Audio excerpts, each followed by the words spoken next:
Dios te bendiga en este día. Me da gusto volver a saludarte. Y ahora sí, después del video de introducción, vamos a comenzar entonces con el primer video de nuestra clase y vamos a entrar a una introducción de lo que son las armonías de los evangelios. Así que voy a tomar un segundo para compartir contigo mi pantalla en estos momentos para poder compartirte mi PowerPoint. Déjame ir a mi desktop. Estoy en mi desktop. Y ahora sí, voy a ir a mi PowerPoint. Y aquí, primeramente Dios, ya avanzamos con la tecnología y estamos en lo que es en la primera clase de armonía de los evangelios, ¿sí? Vamos a comenzar, ¿no? Todas entendemos que la armonía de los evangelios nace con los evangelios de Jesucristo, pero es necesario entender que hay un periodo llamado intertestamentario, ¿sí? Palabra media difícil, eh, pero que abarca 400 años. ¿Qué fue este periodo intertestamentario? Este periodo fue una duración entre el libro de Malaquías. El libro de Malaquías es el último profeta que escribe en el Antiguo Testamento.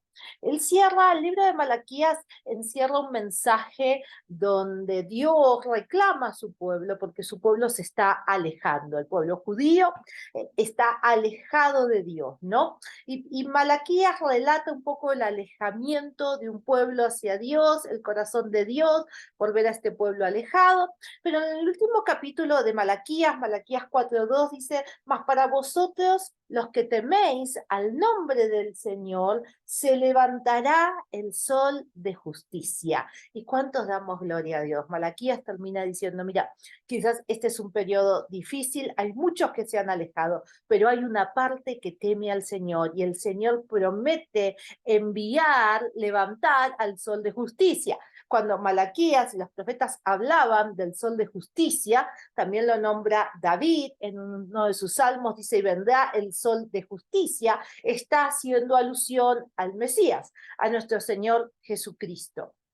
Después de que Dios da esta palabra al profeta Malaquías, hay un cese de palabra de Dios, no hay profetas, Dios no vuelve a hablar a su pueblo por 400 años, hasta que empieza a retomar el nombre de Dios a través del libro de Mateos y a través de levantar a Juan el Bautista, que vuelve a ser el primer profeta del Nuevo Testamento, ¿sí? Pero para todo esto ocurre un plazo de 400 años y vamos a ver qué ocurren en estos 400 años a nivel de la sociedad que vivía, donde vivía el pueblo de Israel, cómo estaba Israel y qué procesos pasaron en este periodo hasta que finalmente llegamos y damos nacimiento al Nuevo Testamento y a los Evangelios. Yo tengo aquí en mis notas, cuando se cierra el Antiguo Testamento con el libro de Malaquías, Judea era una provincia que estaba bajo los persas, ¿sí? Y lo fue durante 100 años. Los judíos, los que estaban en Judea, pertenecieron al imperio persa. En general se puede decir que el dominio persa fue moderado y tolerante y que los judíos gozaban de bastante libertad. ¿Qué significa esto? El dominio persa, el imperio persa, no fue un imperio que vino a oprimir al pueblo judío como otros imperios, como fue en su momento el imperio babilónico, sino que les permitía, aunque los dominaban, ellos le permitían la libre expresión, le permitían seguir con sus tradiciones religiosas, fue algo moderado sobre ellos. Pero este periodo persa solo duró 100 años de los 400 que hablábamos. Y en el año 331 antes de Cristo hasta el 167 se levantó el segundo periodo, que fue el periodo griego. Los persas caen bajo el trono de los griegos. Tú sabes, en el Antiguo Testamento los imperios conquistaban otros imperios y debajo, ¿no? Cuando antes estaban los persas, ahora los persas son destruidos y los que dominan son los griegos. Y el pueblo judío pasa a estar bajo el dominio griego. Alejandro Magno, lo habrás escuchado nombrar, el famoso Alejandro Magno, asciende al trono en Macedonia. al trono del Imperio griego, en el 334 antes de Cristo. Él se enfrenta al rey Darío, el rey de Persia, y seguido de esto conquista este territorio, lo cual sirvió para base para el dominio de todos los pueblos que se encontraban en el área de Palestina, donde estaba el pueblo judío. Mostró gran consideración hacia los judíos y dejó intacto Jerusalén, porque también recordarás que en el Antiguo Testamento muchas veces cuando se conquistaba un territorio, se destruía todo, se mataba todo, inclusive se mataba a las familias o se mataba a los niños, se destruía por completo la tierra. Pero sin embargo, Alejandro Magno no hace esto, deja intacto Jerusalén, no toca al pueblo judío, sino que ahora pasan a estar debajo de su imperio, ¿sí? Toledo, Filadelfo se interesan en apoyar la literatura y la cultura de estos pueblos que están siendo dominados ahora por Alejandro Magno, ¿sí? Durante este periodo de Alejandría llega a ser un lugar de gran influencia judía. La influencia judía, gracias a que Alejandro Magno les permite, les sigue y no deja, no toca Jerusalén, no toca a los judíos, ellos empiezan a crecer en lo que es su influencia.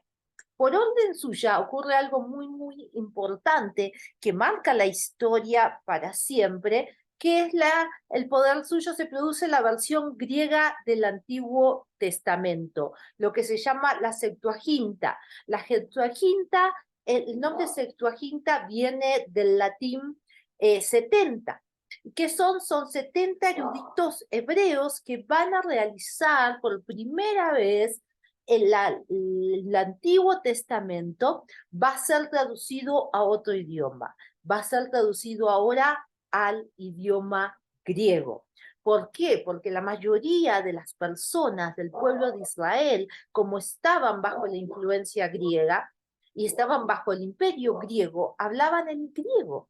Ya muchos, como podemos decir nosotros que somos inmigrantes, llegamos y hablamos español, pero a medida que pasan nuestros años, nuestros hijos muchas veces empiezan a perder el español y empiezan a tomar el idioma americano y empiezan a hablar más inglés que español, hasta llegar al punto que vemos en muchas generaciones hispanas, cuando ya pasaron muchos años aquí, entonces muchos ya no hablan español, hablan sobre inglés. Entonces, para que no se pierda el acceso al Antiguo Testamento, a la palabra de Dios, lo que se hace es que se reúne a estas personas para que ellos traduzcan, hagan la primera traducción de todo el Antiguo Testamento a la versión griega. La Septuaginta, entonces, es la primera versión bíblica de la traducción del hebreo al griego y se hace con el fin de que todos tuviesen acceso a la palabra de Dios, que todo el pueblo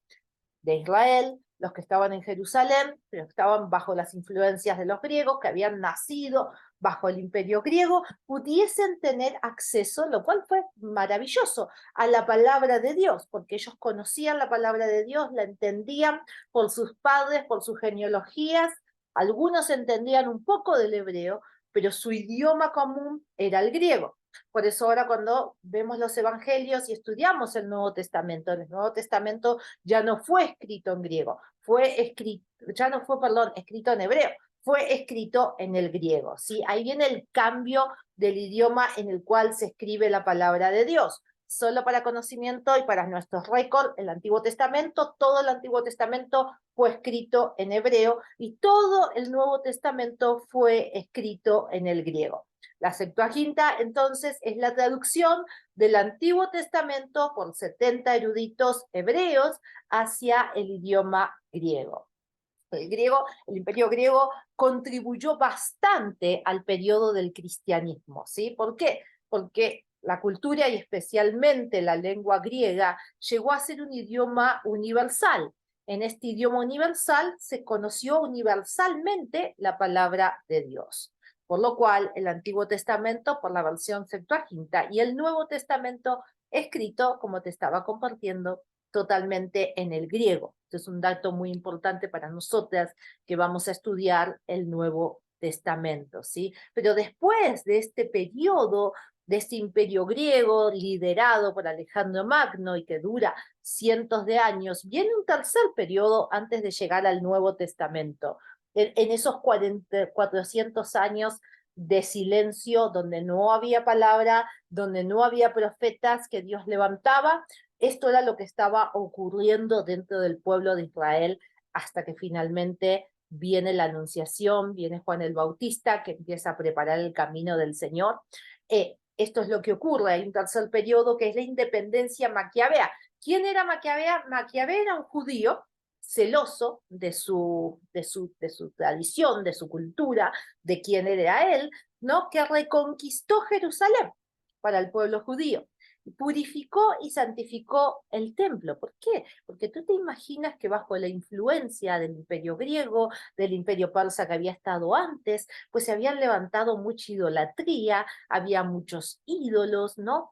Por eso después nos encontramos con la mujer samaritana que dice, bueno, ¿dónde debemos adorar? Porque los judíos dicen que en Jerusalén, pero nosotros adoramos aquí en Samaria, porque se empiezan a levantar templos y se empiezan a levantar ídolos, pero viene este maraqueo judío y agarra y purifica y santifica el templo. Y aquí nace la fiesta judía que se celebra hasta el día de hoy, que dio lugar a la fiesta de la purificación, el Hanukkah, llamados por ello, que se conmemora en todos los tiempos al Señor, y es la que Jesús menciona en Juan 10:22, que dice que está en la fiesta de la purificación, de la dedicación. Sí, hasta el día de hoy el pueblo judío sigue celebrando esto, así que este judío, Judas Macabeo, se levantó y reconquistó este tiempo para establecer nuevamente los preceptos que marcaban el Antiguo Testamento en cuanto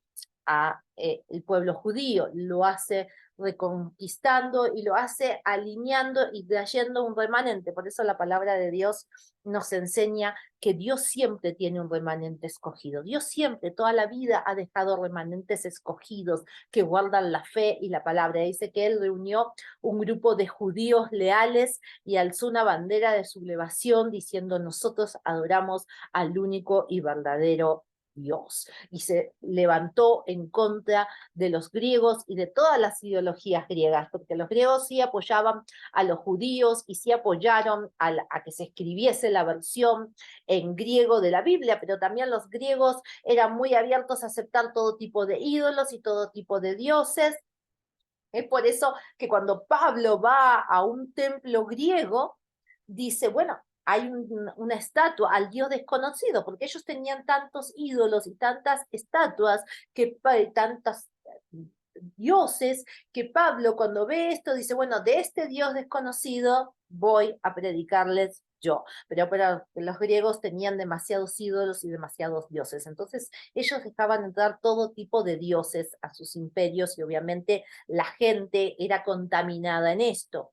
Y aquellos israelitas que habían nacido y que se habían levantado durante el imperio griego estaban influenciados por otros dioses, por otras ideologías. Y lo que hace este sacerdote, y lo que hace este Mardoqueo, reconquista junto con otros Jerusalén, reconquista los valores espirituales y morales que se nos fueron enseñados a través de Moisés y de la palabra de Dios hasta esos momentos. Y de ahí se instituye la fiesta de la purificación, celebración importante dentro del pueblo judío hasta el día de hoy, ¿sí?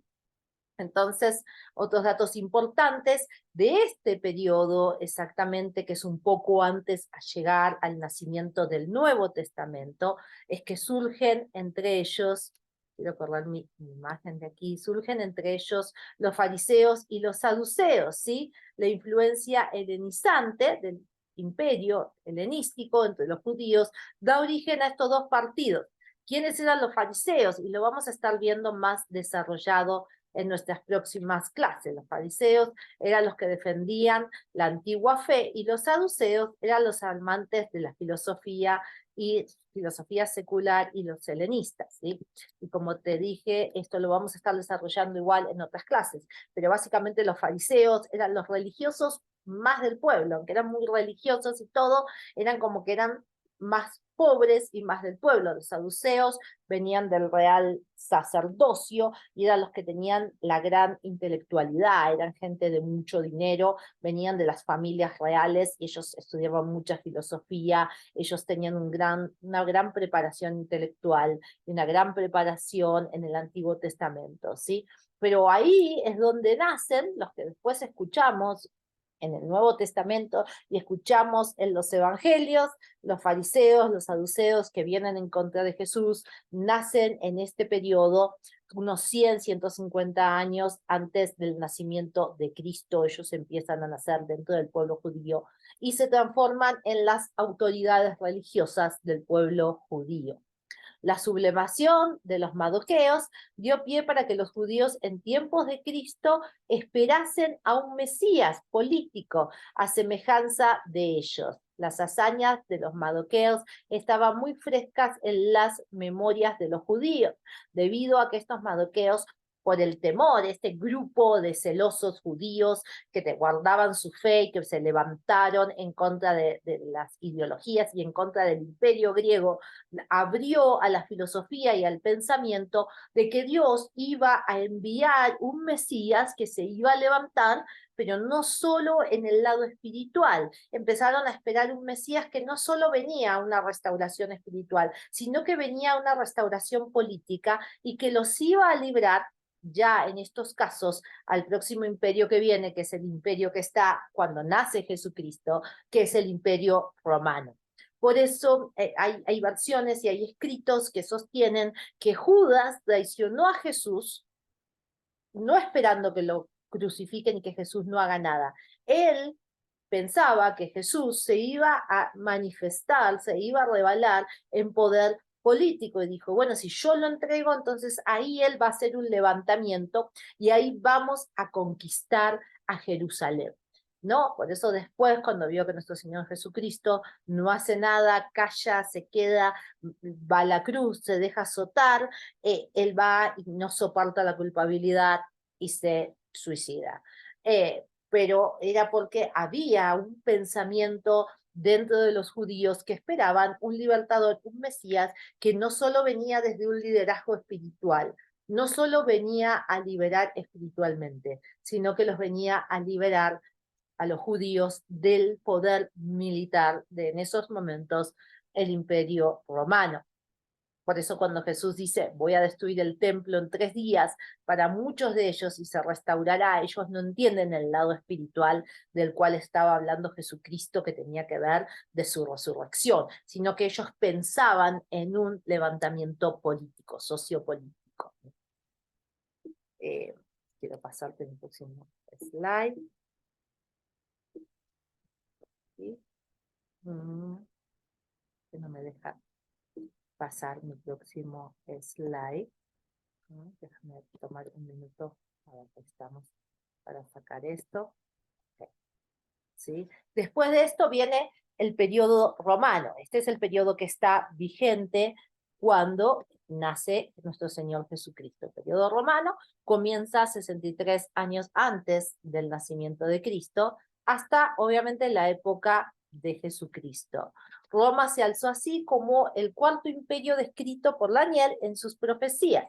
Si tú lees las profecías de Daniel, y aquí tienes las escrituras, te vas a dar cuenta que estos imperios que se levantaron y que tomaron a Israel y que tomaron al pueblo judío fueron profetizados muchos años antes por el profeta Daniel. ¿Sí? Ahí están las escrituras en Daniel 2, 33, Daniel 40 y Daniel 7. Ahí relata estos 4 imperios que se levantan antes del nacimiento de Jesucristo en lo que la palabra de Dios llama el periodo intertestamentario, ¿no? Los 400 años de silencios entre Malaquías hasta comenzar Mateo. Cuando nació Jesús, Judea era una subprovincia de Roma, ¿sí? Romana de Siria. En el año 40 a.C., César Augusto nombra a Herodes el Grande como el rey de los judíos, ¿sí? Era el emperador de esos momentos. Quiero que me traba mis PowerPoint. ¿Qué me pasó aquí? A volver. A veces las computadoras como que fallan un poquito, ¿verdad? Quiero volver a compartirte mi pantalla. Vamos a ir de nuevo a la pantalla. Sí.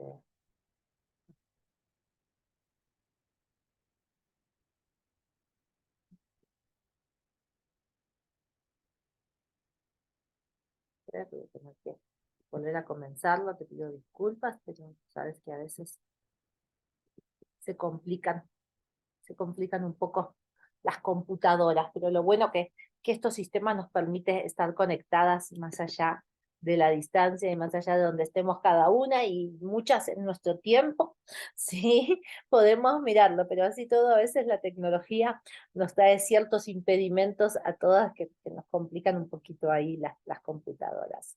¿No? Y ahí, cuando terminamos este periodo, entonces entramos a los evangelios. Nace la palabra de Dios en el Nuevo Testamento con los evangelios. El primer evangelio es el evangelio de Mateo, ¿sí? Pero ¿de dónde viene? ¿Por qué a los 4 evangelios se los llamó evangelios? La palabra evangelio viene de la palabra griega que es euangelion, bastante difícil. ¿Qué significa? Literalmente buen anuncio, buenas noticias. Tú habrás visto que en los evangelios Jesús dice, yo vine a darles buenas nuevas de salvación. Vine a dar ahora las buenas noticias. 400 años de silencio, el pueblo pasó por diferentes imperios, por diferentes líderes políticos, se levantan líderes religiosos, se subleman algunos judíos, pero Dios no hablaba. 400 años desde Malaquías, donde Dios alerta al pueblo de su alejamiento, pero al final de Malaquías le dice, pero esperen los que temen a Dios, porque yo voy a enviar al sol de justicia y voy a aligerar sus cargas como las de Gacela, pero en esos 400 años pasan generaciones y no se escuchan, no hay noticias de Dios. Cuando viene Jesucristo, empieza a dar las noticias de Dios. Juan el Bautista, que precede a Jesucristo, dice, yo abro el camino para aquel que viene en el nombre del Señor a traer las buenas nuevas de salvación. Entonces, el término evangelio nace de que Jesús son las buenas noticias, el Mesías esperado, las buenas nuevas. Dios se decidió de nuevo a hablar, a intervenir a favor de su pueblo. Y entonces llamamos evangelios porque son las buenas nuevas de Cristo, de Dios hacia la humanidad. Amén. Buenas nuevas de salvación. Y esto está en Isaías cuando Dios promete las buenas nuevas de salvación, ¿sí? Isaías 61 dice, el Espíritu del Señor está sobre mí porque me ungió Jehová, me ha enviado a predicar buenas nuevas a los abatidos, a vendar a los quebrantados de corazón, a publicar libertad a los cautivos y a los presos, apertura de cárcel. Y Jesús mismo dentro de la sinagoga, cuando toma las escrituras, en Lucas 4:18 dice, el Espíritu del Señor está sobre mí, vuelve a citar Isaías, por cuanto me ha ungido para dar buenas nuevas a los pobres, me ha enviado a sanar a los quebrantados de corazón, a pregonar libertad a los cautivos, vista a los ciegos y a poner libertad a los oprimidos, ¿sí? Mira si tenemos buenas nuevas y mira si las buenas nuevas no siguen siendo vigentes hasta el día de hoy, por más de 2000 años se siguen renovando las buenas nuevas de Cristo cada mañana y cada día. La misericordia de Dios alcanzó tu vida, alcanzó mi vida, y cada día esto se sigue haciendo real y verdadero sobre nuestras vidas. El Señor Jesucristo, que fue ungido, fue enviado por el Padre, vino a sanarnos, vino a sanar lo quebrantado que haya en nuestros corazones, vino a libertarnos del poder del mal, del poder del diablo, vino a otorgarnos poder, sanidad física sobre nuestras vidas, ¿sí? Y a libertarnos de todas las acechanzas del diablo y la destrucción del diablo. En Juan 10:10, Jesús dice, mira, el enemigo había venido a matar, robar y destruir, pero yo vine a darles vida y vida en abundancia, ¿no? Y desde el Génesis, Dios promete, en Génesis 3:16, dice, el enemigo los va a herir en el carcañal, pero yo lo voy a herir en la cabeza. Y Jesucristo es la prueba, las buenas nuevas, de que ahora el poder del enemigo iba a ser destruido, de que ahora iba a haber uno mayor a todo poder de oposición y del enemigo. Esas son las buenas nuevas. Cuando hablamos de evangelio, hablamos de la bendición, hablamos del poder espiritual, hablamos de que vendría el ungido de Jehová, Jesucristo nuestro Señor, y nos rescataría de una vez y para siempre del poder del mal y del poder de las tinieblas. No que no vamos a pasar aflicción, no que no va a venir la enfermedad, no que no va a venir la prueba, pero sí que íbamos a tener la fuerza y el poder otorgado por Cristo para ser libres y para que las cadenas del diablo fuesen rotas, el poder del mal iba a ser destruido de una vez y para siempre. Esas son las buenas nuevas que Cristo vino hace más de 2000 años a dar, después de 400 años que el pueblo no escuchaba nada, que el pueblo había caído en una decadencia, habían perdido la esperanza de que Dios iba a estar de nuevo con ellos, pero viene el Señor nuevamente en su amor y su misericordia y empieza a decir, yo traigo buenas nuevas de salvación. Yo vine, yo vengo a libertarlos del poder, del opresor, del mal, a darle buenas nuevas de salvación, a traer sanidad, a rescatar a los quebrantados de corazón. Qué precioso, porque eso sigue siendo las buenas nuevas, no fueron buenas nuevas de hace 4000 años, hace 2000 años y quedaron ahí y hoy son viejas noticias. Las buenas nuevas son buenas nuevas constantemente, se renuevan todos los días. Las buenas nuevas de Cristo nunca dejan de ser nuevas y buenas.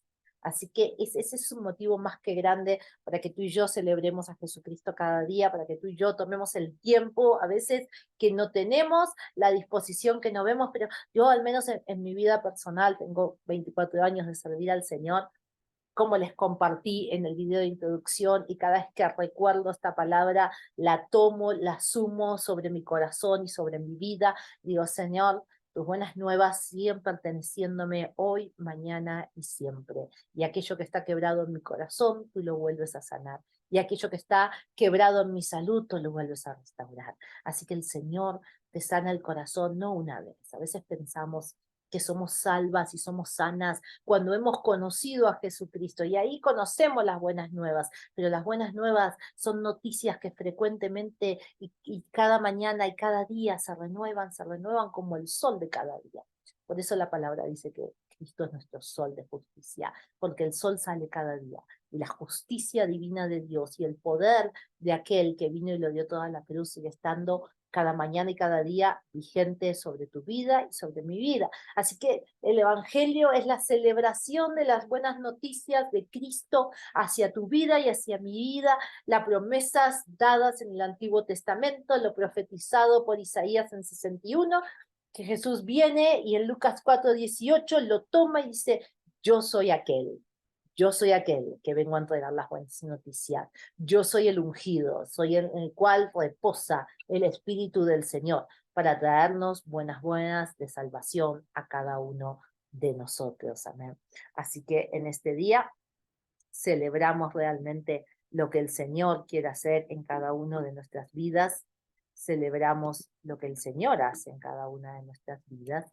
Y voy a dejar este video hasta aquí. Voy a tratar de subirte otro video más de unos 10-15 minutos explicando los primeros evangelios, los 4 evangelios y las diferencias que hay, porque los llamamos algunos sinópticos y un par de cositas más, pero lo voy a hacer en otro video para que no se te haga tan largo para que te tomes un break, te tomes un cafecito rico, y en el otro video de unos 10 minutitos vamos a terminar lo que es la introducción a la armonía de los evangelios. Dios te bendiga, pasa linda tarde, oro por ti, que en estos 2 meses que estás tomando esta primera clase, tengas una brecha de ahora desde septiembre hasta noviembre, que es la próxima clase, cada palabra que escuches y cada vez que leas los evangelios, recuerdes que las buenas nuevas de Cristo, lo profetizado, la voz del Señor se hizo real, y ahora una vez y para siempre Cristo vino, nos libertó, nos dejó el Espíritu Santo para que ahora no haya silencios.